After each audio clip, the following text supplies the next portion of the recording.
Hi dear friends, ഇന്ന് നമുക്ക് വ്യത്യസ്ത രുചിയിലുള്ള ഒരു ബ്രേക്ക്ഫാസ്റ്റ് റെസിപ്പി പരിചയപ്പെടാം. ഈ ഒരു രീതിയിൽ ഇടിയപ്പം ഉണ്ടാക്കി നോക്കാത്തവർ ഇതൊന്ന് ട്രൈ ചെയ്ത് തന്നെ നോക്കണം. ആദ്യം നമുക്ക് ഇടിയപ്പം ഒന്ന് തയ്യാറാക്കിയെടുക്കാം. അതിനായി ഞാനൊരു പാത്രത്തിലേക്ക് 2 കപ്പ് വറുത്ത അരിപ്പൊടി ഇട്ട് കൊടുക്കുന്നുണ്ട്. ഇതൊന്ന് നല്ല തിളച്ച വെള്ളത്തിൽ കുഴച്ചെടുക്കാം. ഞാൻ വെള്ളത്തിൽ ആവശ്യത്തിന് ഉപ്പും 1 ടീസ്പൂൺ ഓയിലും കൂടി ചേർത്തിട്ടുണ്ട്. ഓയിൽ ചേർക്കുന്നത് ഇടിയപ്പത്തിന് നല്ലൊരു മയം ലഭിക്കുന്നതിനാണ്.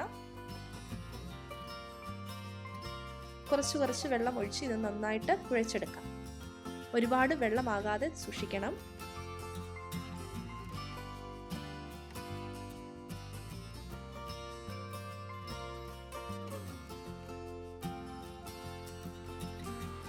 ഇനി നമുക്ക് ഇത് സേവനാഴിയിൽ നിറച്ച് ഇടിയപ്പം ചുറ്റിയെടുക്കാം.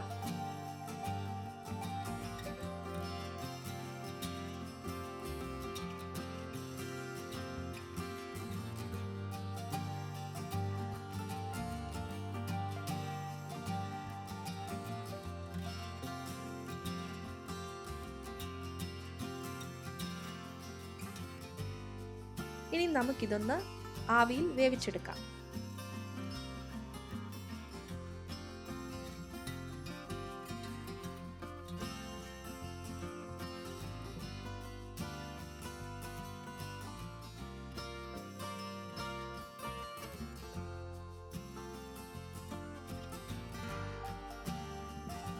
അങ്ങനെ ഇടിയപ്പം റെഡി ആയിട്ടുണ്ട്. നമുക്ക് ഈ ഇടിയപ്പം ഒന്ന് ഇതുപോലെ മുറിച്ചിട്ട് കൊടുക്കാം.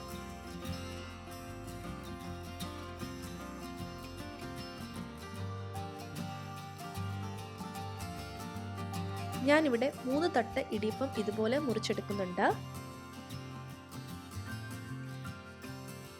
ഇനി ഇതിലേക്ക് ആവശ്യം പുഴുങ്ങിയ മുട്ടയാണ്. ഞാനിവിടെ 3 മുട്ട പുഴുങ്ങി ഇതുപോലെ കട്ട് ചെയ്തെടുത്തിട്ടുണ്ട്.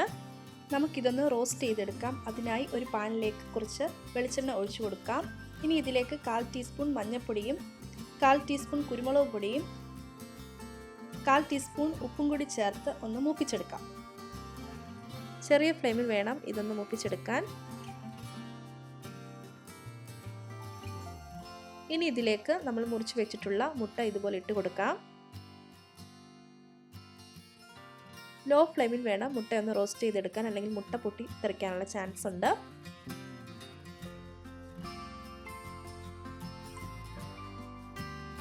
അഞ്ച് മിനിറ്റ് നേരം ഇതുപോലെ വെച്ച് കൊടുക്കുക.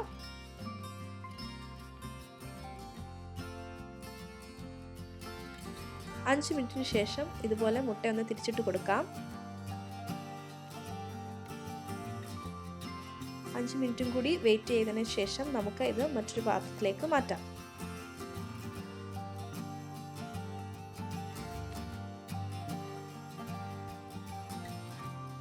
സെയിം പാനിൽ തന്നെ നമുക്ക് 2 ടേബിൾ സ്പൂൺ വെളിച്ചെണ്ണ ഒഴിച്ചു കൊടുക്കാം.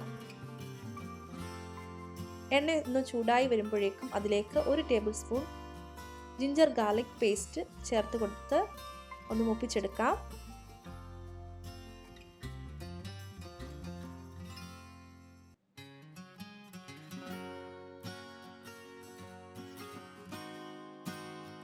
ഇപ്പോൾ അതിൻ്റെ പച്ചമണം ഒക്കെ മാറി വന്നിട്ടുണ്ട്. ഇനി ഇതിലേക്ക് 2 സവോള അരിഞ്ഞു വെച്ചത് ചേർത്ത് കൊടുക്കാം. കുറച്ച് ഉപ്പും കൂടി ആഡ് ചെയ്ത് കൊടുക്കണം. ഇനി ഇതിലേക്ക് കറിവേപ്പില കൂടി ആഡ് ചെയ്ത് നമുക്കിതൊന്ന് നന്നായിട്ട് വഴറ്റിയെടുക്കാം. ഇപ്പോൾ ഇത് നന്നായി വഴന്നു വന്നിട്ടുണ്ട്. ഇനി ഇതിലേക്ക് നമുക്ക് പൊടികൾ ചേർത്ത് കൊടുക്കാം. 1/4 ടീസ്പൂൺ മഞ്ഞൾപ്പൊടി ആഡ് ചെയ്യാം. ഇനി ഇതിലേക്ക് 1/2 ടീസ്പൂൺ കാശ്മീരി ചില്ലി പൗഡറും 1/2 ടീസ്പൂൺ മല്ലിപ്പൊടിയും കൂടി ചേർത്ത് ഒന്ന് നന്നായി മൂപ്പിച്ചെടുക്കാം.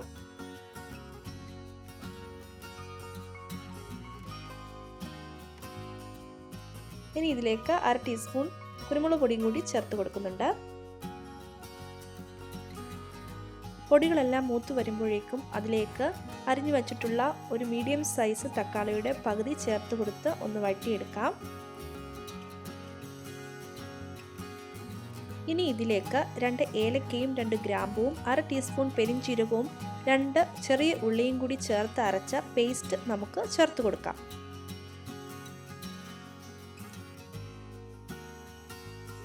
നന്നായി ഒന്ന് ഇളക്കി യോജിപ്പിക്കാം.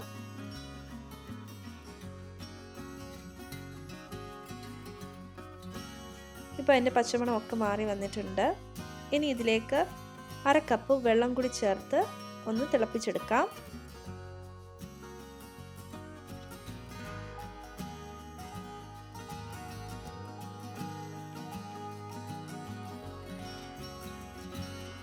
എണ്ണ പൊങ്ങി വരുന്നിടം വരെ നമുക്ക് മീഡിയം ഫ്ലെയിമിൽ ഇതൊന്ന് തിളപ്പിച്ചെടുക്കാം.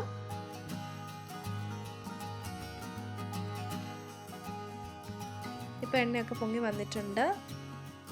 ഗ്രേവി ഒന്ന് കൊഴുത്ത് വന്നിട്ടുണ്ട്. ഇനി നമുക്ക് നമ്മൾ പൊടിച്ചു വെച്ചിട്ടുള്ള ഇടിയപ്പം ചേർത്ത് കൊടുത്ത് ഒന്ന് ഇളക്കി എടുക്കാം.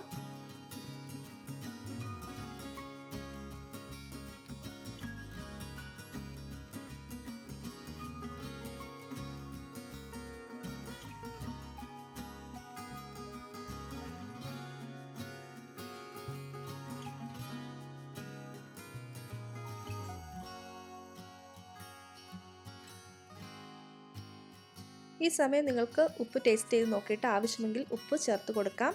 അതുപോലെ കുറച്ചുകൂടെ സ്പൈസി ആവണമെങ്കിൽ 1/4 ടീസ്പൂൺ കുരുമുളക് പൊടിയും കൂടി നിങ്ങൾക്ക് ആഡ് ചെയ്ത് കൊടുക്കാം. ഞാനിവിടെ 1/4 ടീസ്പൂൺ കുരുമുളക് പൊടി ആഡ് ചെയ്യുന്നുണ്ട്. ഇത് ഓപ്ഷണലാണ്.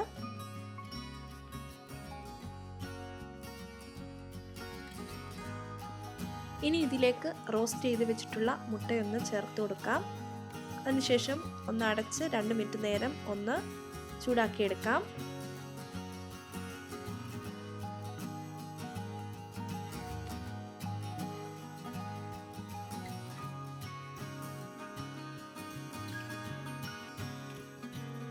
അങ്ങനെ ടേസ്റ്റിയായ കുരുമുളകിട്ട മുട്ട ഇടിയപ്പം ഇവിടെ റെഡി ആയിട്ടുണ്ട്. എല്ലാവരും ഇതൊന്ന് ട്രൈ ചെയ്ത് നോക്കണം. കൂടുതൽ വീഡിയോകൾക്കായി ഈ ചാനൽ സബ്സ്ക്രൈബ് ചെയ്യാനും ഷെയർ ചെയ്യാനും മറക്കരുത്. താങ്ക്